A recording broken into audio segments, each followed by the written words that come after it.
Okay, so I'm going to do, this is going to be an INTP video where I try and talk as much about myself as I can do within 5 minutes and see what happens.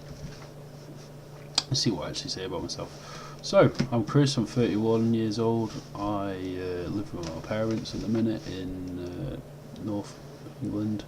So obviously I'm starting off by describing where I live, and for some reason, don't know why really. Freelance web developer is my job, but really I just wear loads of different hats. Essentially, that's what that means really. So yeah, I do a lot of things. Basically, I wear a lot of hats. I paint, I make art.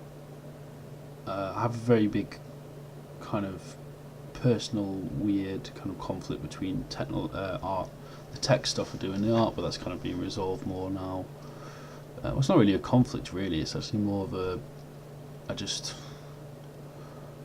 find it difficult. I don't really feel like I belong in a lot of ways because of the fact that I do tech stuff and art stuff, and I think often people see them as completely separate disciplines, art and science. I've talked about this actually in a few videos before, and it's a constant source of frustration for me that I don't really fit into both worlds and kind of flit in between both.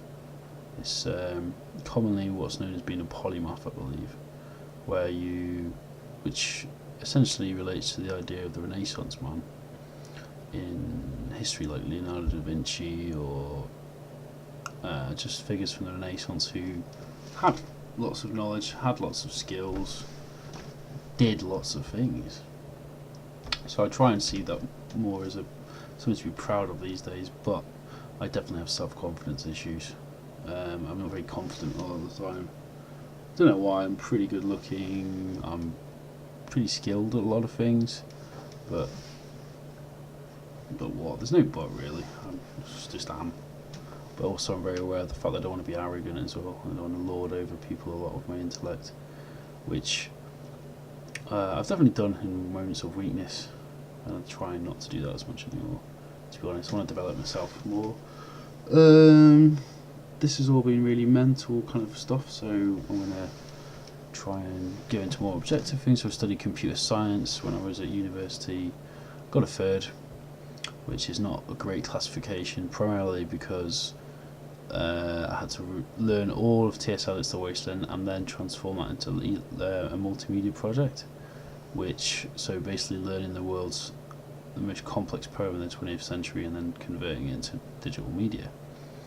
Where I went wrong was, instead of going for an implementation with basically making a website or using like an open framework or system, I went with used Macromedia.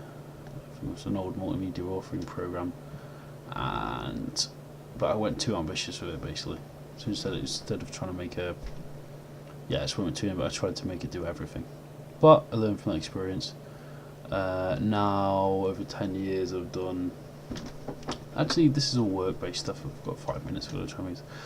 I've got to try and make it appear like I've got a sense of humour and all the rest of it.